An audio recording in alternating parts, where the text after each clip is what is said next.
Ciao ragazzi, mi chiamo Daisel and welcome to my channel. We are prepping for Monza 2024. We are going to prep early and I'm gonna tell you everything about the Italian Grand Prix.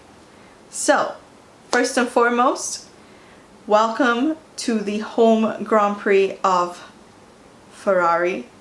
I mean, there's no hard and fast rule. If you're a fan of the other teams, of course you can go and of course you're welcome there. But I just feel, and me being a Ferrari fan, when you are there and you're in red, it just feels different. It hits different. And it's just an incredible atmosphere in general. It is like, it was on my bucket list for so long, and to finally be able to be there, dream come true. I went to the one in 2022 and we had a Ferrari pole by Charles and we had Charles P2 on the podium, so the atmosphere was absolutely electric. This year we had Carlos on pole and Carlos P3 on the podium, so Ferrari also doing well. I'm really glad for the people at Monza because when Ferrari does well, it is just such a great feeling. It's incredible and it's such an iconic track as well. So hopefully today I would be able to preempt you. So let's talk about getting tickets. Like I said, the best place to get tickets is always from the circuit itself. If you do a quick Google search and find the circuit's website, the Autodromo Nazionale Monza website, which is essentially monzanet.it, that's where you get your tickets from. The whole website's in Italian, but I think you can toggle it into English. Sign up, make sure that you've got email subscriptions to know when the tickets get released, and then you literally purchase it from the website. So there are weekend tickets and then there's tickets by day. I got the weekend tickets and I was sat on the Parabolica, and I essentially paid about 140 euros, I think, if I'm not wrong, around there. It was really affordable. You can actually pick your seats out, but saying this, it's a little bit confusing because on the website when you pick your seats out, it looks like seats.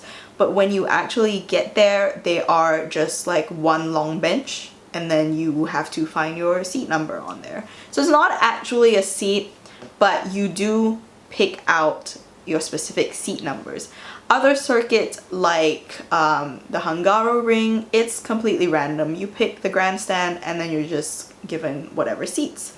And in terms of the pricing, it literally ranges about like 100 to 1,000 euros depending on what kind of ticket you buy. If you get the walkabout one, it is significantly cheaper. And when I mean like 1,000, that's like the super expensive one. Other than that, the seats at Monza were actually pretty affordable. So around 100 to the 200 range will give you like a good seat. The thing about Monza is you have to keep in mind that you might not be sat near a screen. When I booked, I don't actually remember on the map seeing where a screen would be. So where I was sat on the Parabolica, there was absolutely no screen. I had no idea what was happening the entire race. Signal wasn't great, so I couldn't even really stream it. And the screens are pretty small as well. So eventually, towards the end of the race, I start walking to like one of the big screens and kind of like figure out what happened. If you ask me what happened in the Monza 2022 race, besides knowing that there was a safety car because of Daniel and it ended under a safety car, I literally do not know what else happened in the race. So that's that for the tickets. It was really easy to purchase. I personally printed it out, put it in my lanyard, and that's how I got around. No problem there. Moving on to the pit lane walk segment of my complete travel guide to the Monza GP. Unfortunately, I do not have any information about pit lane walks for Monza. I don't actually think that they had one. I definitely didn't go to one last year and I didn't find anywhere that said that there was one happening. That being said, I'm also not too sure if there was in the past year, so unfortunately I can't give any advice on it. Maybe it will change in the future. I do not know, but we hope and pray that eventually they will. But for now, I unfortunately do not have anything to tell you about it. Moving on to traveling to the circuit and from the circuit. I'm gonna throw a little bit of information about accommodations into this. So basically, if you want to stay in Monza, you have to book your accommodations so early. They sell out so incredibly fast. So if you want to live in Monza and just like walk to the track or something like that, you have to book it so early. I stayed in Milan. I know a lot of people stay in Milan. There's so many other little cities around Monza that you could stay in as well, but I'm not too sure about them. But Milan is obviously the biggest one. Again, Airbnbs and hotels fly so fast, and they're also really expensive. I got lucky with my Airbnb at the last minute as well. But other than that, do not risk it. Don't leave it too late. And yeah, hotels can get really expensive, into the thousands. I've heard. So if you're planning on staying in Milan, that's where my advice is gonna come from, because that's where I stayed and that's how I got to the circuit. I was lucky enough to stay a 10-minute walk away from the main Milan Central Railway station. So I could just walk to the station, get on the train, and then it was literally a 10-minute ride into Monza. There's only one stop, so it's Milan and then it's Monza. So I used the Trenitalia app. There's also the Omio app, I think. So I had a few apps, but those are the main ones that I use. And then from the train station, there's a free shuttle bus that will take you to the circuit, or you could choose to walk. So when I first went to Monza, I decided to explore the city before going to the circuit. So I took a walk, and then we cut through like this beautiful park and then ended up at the circuit. And there's like a merchandise store outside there that sells like merch from the past. I think they're permanently there. So it takes about like a 45-minute walk, which is not too bad because it's a nice walk as well. But if you take the bus, it will drop you off at another part, I think another end of the circuit, and then there you'll have to have like quite a bit of a long walk as well. So you could choose to walk, you could choose to take the bus. For me personally, I thought it was pretty convenient. The organization wasn't too bad. I know some people have had nightmares traveling around Monza, but I guess if you go early or you kind of just follow the queue, it really was quite smooth sailing for me and my friends. We didn't really face that many problems. I know some people struggled with getting to their zones in time. I do know that I was in a line for quite a while, but after that it was pretty much smooth sailing, nothing too bad. I do know, however, that general admission was a little bit trickier. But other than that, traveling to and from the circuit wasn't too bad. Even leaving the circuit wasn't awful. Like, it wasn't as bad as the Hungaroring. So based on my personal experience, it was manageable. I can't really speak for people who didn't have so much of a good experience, but that's that. Also, if you do decide to drive, it's about a 30-minute drive from Milan to Monza. I personally didn't take the taxi or any kind of like car transport this time around, just because the trains were so much more convenient. I'm also not too sure where you park in around the Monza circuit, but if you do have your own car, that is also an option as well. So let's talk about zones. For the Monza circuit, it's just one big track. You can basically walk anywhere. I do know maybe like it's a bit more controlled when you're actually getting to your seats. So if you have general admission or you have other like seat tickets, you might not be able to enter where like I was sat where the Parabolica was and stuff like that.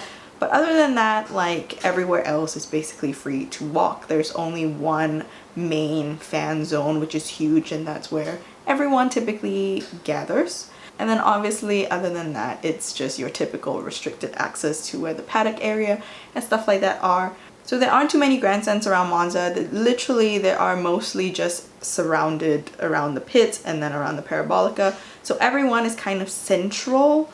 And then obviously, when the race ends and the track invasion happens, you enter through some gate to get onto this track and then run for your life, run towards the podium and make sure you get a good spot.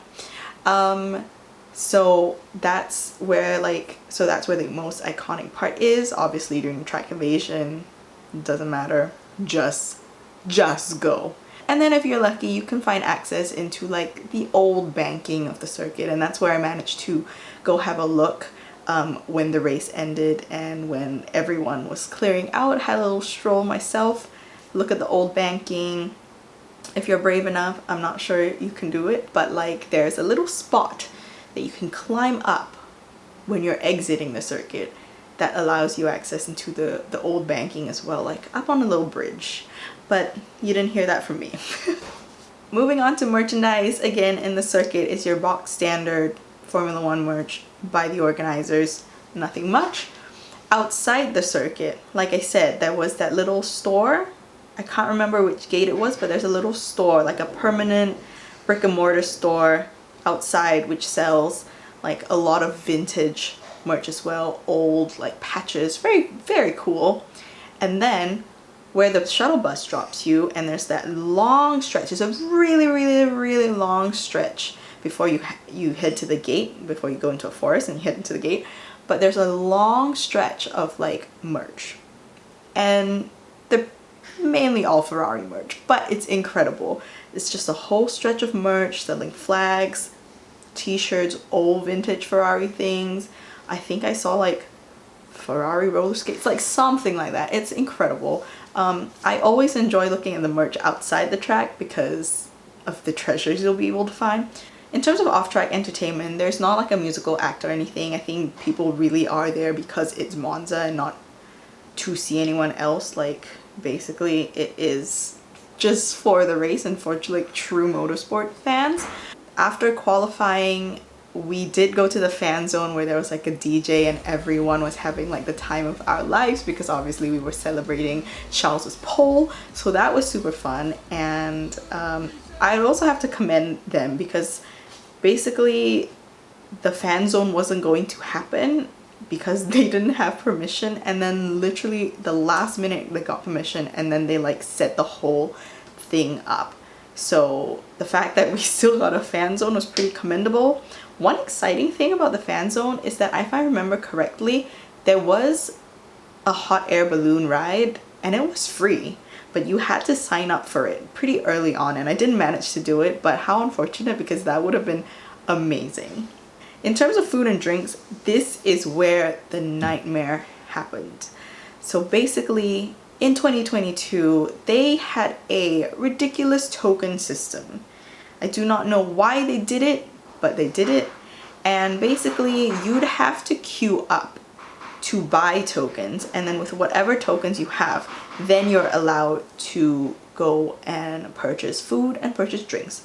But this just caused like a ruckus because the entire line for the token system was so long, and there was literally nobody in the queues for food and drinks. And I don't understand why they've done this. Just do like cash or card. I really don't know. So it was really, really silly, but because I decided on the first day, on the Friday when I entered the track, that I was going to buy enough tokens for the entire weekend and kind of budget it like that. So that's what I did. And once I had the tokens, absolutely no problem. Super easy to get food and drinks. It was the matter of getting the tokens that was a nightmare. And I think for people who ran out, you know, like the queues to get the tokens were crazy. And then in the end, I had leftover tokens, which is kind of a shame because that's essentially wasted money. You know, like I can't go get my money back and things like that. So do that or like budget it. So I do know that for 2023, they changed the system. I did hear that this time you had to go to a counter to place your order for food and drinks, and then you get like a ticket or like a receipt, and then you go to the food store to collect it. Why they do that, I still don't know, because it is still like an extra step. It really is just an extra step. So that's what I have to say about food and drinks. I did bring some food and snacks and drinks into the circuit, so thankfully I didn't have to starve or like queue up too much for it. But that's all I have to say about that. In terms of the weather at Monza, it is scorching hot. I feel like at that time of year, it's kind of like the Italian summer year where it is boiling hot.